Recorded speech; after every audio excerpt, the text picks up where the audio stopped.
तक भी कुछ लोग अप्रेंटिस कर चुके थे। उससे पहले 14 वालों तक की ज्वाइनिंग भी हो चुकी थी, 16 में की, 17 में की। फिर 2018-19 के अंदर मैंने खुद अप्रेंटिसशिप की है। उस समय तक क्या हुआ था कि 2018 के अंदर एक भर्ती आई थी। कब? 2018 में, जब ALP और टेक्नीशियन की भी भर्ती आई थी, और साथ में ही ग्रुप डी की भर्ती भी आई थी। तो उस टाइम तक 2018 तक एक ही बेंच था, मतलब अप्रेंटिस किया हुआ एक ही बेंच था जो नौकरी नहीं लगा था। बाकी सारे तो परमानेंट लग चुके थे। तो उन्होंने क्या किया कि इस ग्रुप डी 2018 के अंदर उन्होंने पार्टिसिपेट किया। 2018 के अंदर पार्टिसिपेट किया और उनमें से अधिकांश बंदे जो थे वो नौकरी लग चुके। मतलब जिन्होंने 30 नंबर 100 में से 30 नंबर भी अगर इन किसी ने प्राप्त कर लिए तो वो ग्रुप डी की ज्वाइनिंग ले चुका था। अब क्या हुआ कि इनमें से कुछ बंदे ऐसे थे जो कि पता नहीं उन्होंने 10वीं कैसे पास कर ली, लेकिन कर ली, और अप्रेंटिस में भी उनका मतलब हाई परसेंटेज के लेवल पे उनका सिलेक्शन भी हो गया। और उन बंदों को इतना भी नहीं आ रहा कि वो रेलवे ग्रुप डी के पेपर में 100 में से 30 अंक ला पाए। जो 30 अंक नहीं ला पाए तो उनके साथ हुआ ये कि वो ग्रुप डी के जो मिनिमम क्वालिफिकेशन नंबर थे उनको क्वालिफाई नहीं कर पाए और उनको नौकरी नहीं लगी। तो ये तो बात होगी 2018 की भर्ती की। 2018 की भर्ती तक अब उनमें से मतलब कुछ ही बंदे बचे थे, बाकी सारे के सारे नौकरी लग चुके थे। 2018 में भी फिर कुछ बंदों ने अप्रेंटिसशिप की, 19 में अप्रेंटिसशिप की। अब 2019 के अंदर जब ग्रुप डी की भर्ती वापस आई, तो उन्होंने क्या इस भर्ती के अंदर एक योग्यता रख दी कि जिस किसी ने अप्रेंटिस कंप्लीट की हो, मतलब कि जो कोई अप्रेंटिस कंप्लीट किया हुआ बंदा है वो ही नौकरी लग पाएगा। मतलब ये ग्रुप डी जो 2019 का फॉर्म था, इसके अंदर फॉर्म फिलअप वही कर पाएगा जिसने 2019 के अंदर जो अपनी अप्रेंटिसशिप कंप्लीट कर लिया। 2018 के अंदर भर्ती आई हुई थी, 2019 में तुरंत भर्ती आ गई। इस बीच के अंदर एक ही व्यक्ति जो एक था अपने एक ही, तो ये था बेंच जिसका नाम था 109, AITT 109 नंबर बेंच। एक ही बेंच ऐसा था जो उस दौरान पास किया था। मतलब कि वर्तमान में आई हुई ग्रुप डी की जो वैकेंसी है, ग्रुप डी की जो वैकेंसी है 2019 वाली, उसके अंदर ये जो 1 लाख वैकेंसियाँ हैं, इसके अंदर से अगर 20% कोटा भी माने तो ये सिर्फ इनके लिए था, जो कि 20,000 बंदे हैं ही नहीं। ये 20,000 बंदे नहीं हो सकते 109 में, और अगर है भी तो ये सारे के सारे नौकरी लगने के लिए एलिजिबल है। इस ग्रुप डी 2009 की भर्ती जो अभी तक एग्ज़ाम भी नहीं हुए, लेकिन फिर भी ये आंदोलन हो रहे हैं, ठीक है। लेकिन इस आंदोलन का फ़ायदा किन को होना चाहिए? इन आंदोलन का फ़ायदा होना चाहिए 109 के बाद में 110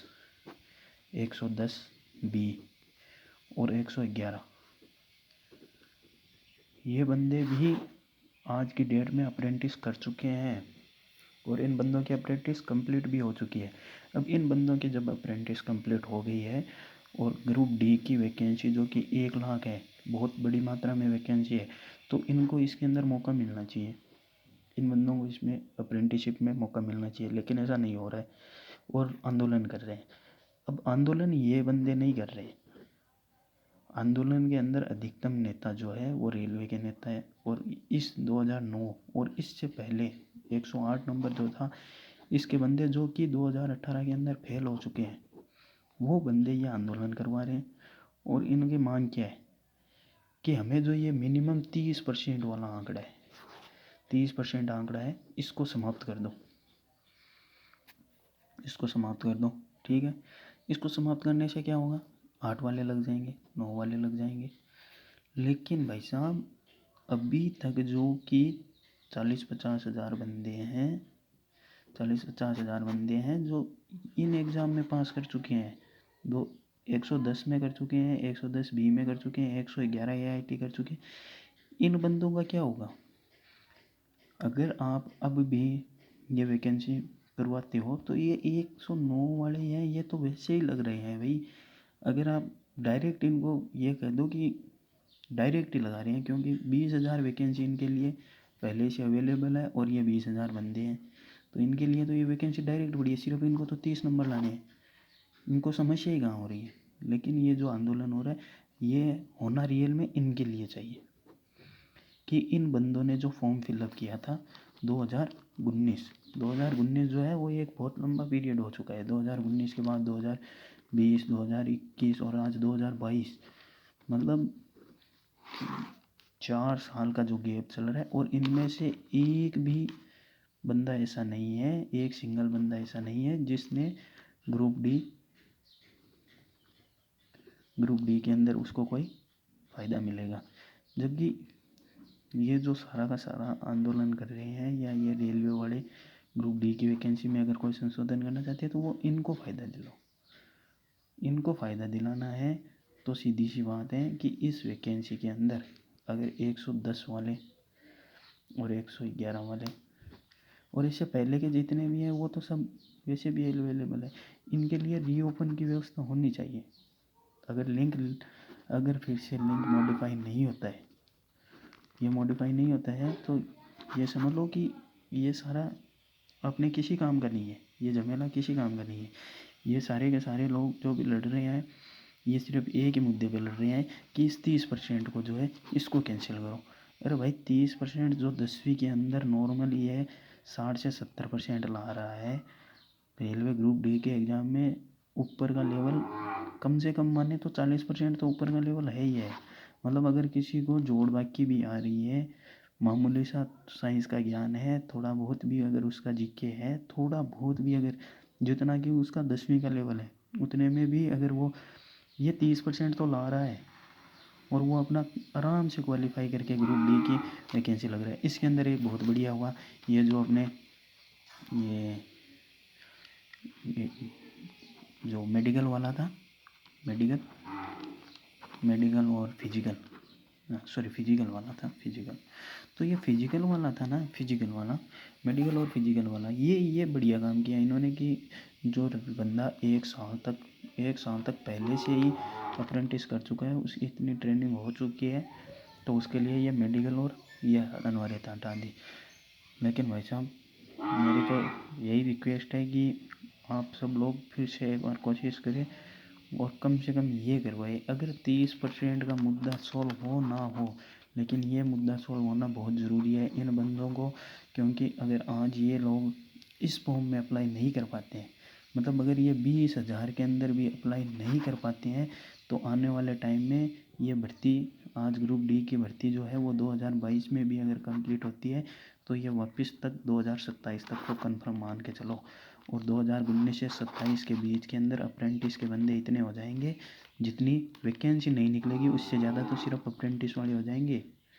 तो भैया इनका अप्रेंटिस का कोई महत्व ही नहीं रह जाएगा, क्योंकि इनकी फिर अप्रेंटिस किसी काम की नहीं आ पाएंगे। इसीलिए आप सब लोग फिर से एक बार सोचो कि हम किसका साथ दे रहे हैं और क्या कर रहे हैं। अगर हमें, या मैं ये कहूँ कि 110 वाला जो AITT 110 वाला 111 वाला है, उनके रियल में संकट है कि अगर वो इस एग्ज़ाम में, इस ग्रुप डी के अंदर, ग्रुप डी 2019 वाले के अंदर अगर वो नहीं अपना फॉर्म फिलअप कर पा रहे हैं, तो आने वाले समय में वो अप्रेंटिस से नौकरी लेना भूल जाओ।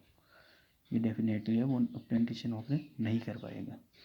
तो एक बार फिर से मेरी इन बातों पर ध्यान दें कि अभी तक जो वैकेंसी है उसके अंदर जो ये सिर्फ 108 वाले और 109 वाले हैं, 108 और 109 वाले हैं, ये एग्ज़ाम पास किए हुए बंदों को ले रहे हैं।